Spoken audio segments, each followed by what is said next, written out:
नमस्कार, मैं विष्णु शंकर। पूर्वी लद्दाख, जहां चीन और भारत एलएसी के दोनों तरफ एक दूसरे के बहुत करीब नजरें गड़ाए खड़े हैं, वहां पैंगोंग लेक से एक बहुत महत्वपूर्ण खबर है।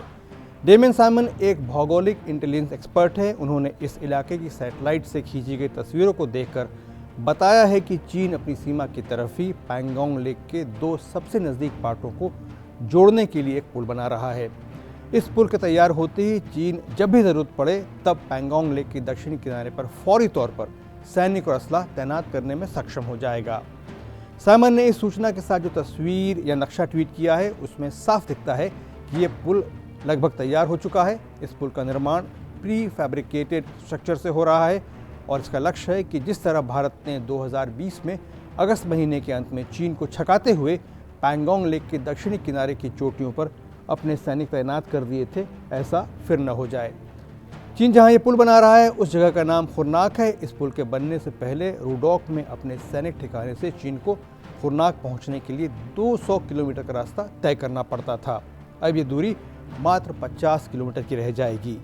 यही नहीं, पीएलए के पुल को दोनों तरफ रास्तों से जोड़ने के लिए सड़कों का निर्माण भी शुरू कर दिया गया है। भारतीय सेना के एक वरिष्ठ अफसर का कहना है कि अगस्त 2020 में भारत ने चीन को पैंगोंग लेक के दक्षिणी किनारे पर जैसा गच्चा दिया था, उससे चीन ने सबक लिया है और ये सुनिश्चित करने की कोशिश कर रहा है कि भविष्य में भारतीय सैनिक पैंगोंग के दक्षिणी किनारे की ऊंचाइयों को कंट्रोल न कर सकें। सच्चाई ये है कि जब सितंबर 2020 से लेकर 2021 के मध्य तक भारत और चीन में पूर्वी लद्दाख में तनातनी चल रही थी, तभी चीन ने अपने मोल्डो गैरिसन तक एक ऐसी सड़क का निर्माण कर लिया था जो दक्षिणी ऊंचाइयों पर बैठे भारतीय सैनिकों की निगाहों के बच कर जाती थी। आपको याद ही होगा, 2021 के फरवरी माह में भारत और चीन के बीच एलएसी के इस हिस्से में पीछे हटने पर सहमति बन गई थी और उस पर कार्रवाई भी हुई थी। विशेषज्ञों का कहना है कि चीन दूर की सोच रहा है और नए निर्माण से ये पक्का कर लेना चाहता है कि पैंगोंग के दक्षिणी किनारे पर भारतीय सेना का मुकाबला करने के लिए एक से ज़्यादा रास्तों का विकल्प उसके पास मौजूद हो। इसके साथ साथ उसने हेलीपोर्ट, मिसाइल साइटें और सैनिकों के रहने की जगहें भी बनाई हैं। चीन की तरह ही भारत ने भी पूर्वी लद्दाख के सामरिक दृष्टि से महत्वपूर्ण इलाकों में नई सड़कें, सुरंगें और अंडरग्राउंड हथियार भंडार बनाए हैं और युद्ध की स्थिति में इस्तेमाल के लिए नए उपकरण भी तैनात किए हैं।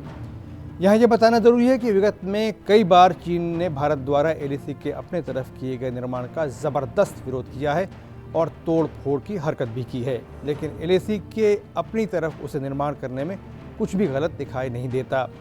ये दोहरा मापदंड अंतर्राष्ट्रीय कायदे कानून से मेल नहीं खाता। साल 2020 के बाद दोनों देशों ने 50-50 हज़ार से ज़्यादा सैनिक उत्तर में देप्सांग प्लेन से लेकर दक्षिण में डेमचौक तक इन बर्फीली पहाड़ों पर तैनात कर रखे हैं। एक और बात आपको याद होगा, जून 2020 में गलवान घाटी में भारतीय और चीनी सैनिकों के बीच हिंसक संघर्ष हुआ था, जिसमें भारत के 20 सैनिक शहीद हुए थे, जबकि चीन ने लगभग 40 फौजी खोए थे। अब ट्विटर पर एक वीडियो ट्वीट वायरल हो रहा है जो 2 दिन पहले 1 जनवरी को गलवान घाटी में पीएलए द्वारा चीनी झंडे के फहराने का है। इस वीडियो में चीनी सैनिक अपनी मातृभूमि की रक्षा करने की कस्में खाते दिखाई दे रहे हैं। वीडियो के बारे में बताया गया है कि झंडा तियाननमेन स्क्वायर से गलवान भेजा गया है। तियाननमेन स्क्वायर वही जगह है जहां जून 1989 में जनतांत्रिक रूप से विरोध कर रहे प्रदर्शनकारियों पर चीन की कम्युनिस्ट सरकार ने हिंसक कार्रवाई कर 200 चीनी नागरिकों को मौत की नींद सुला दिया था।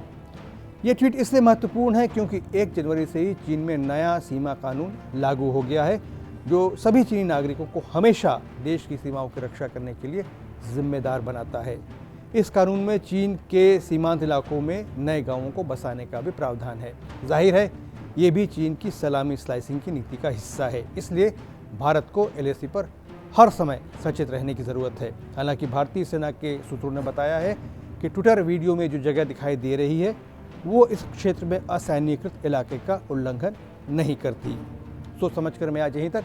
अगर आपको ये वीडियो अच्छा लगा हो तो इसे लाइक और शेयर करें और हमारे यूट्यूब चैनल को सब्सक्राइब करें।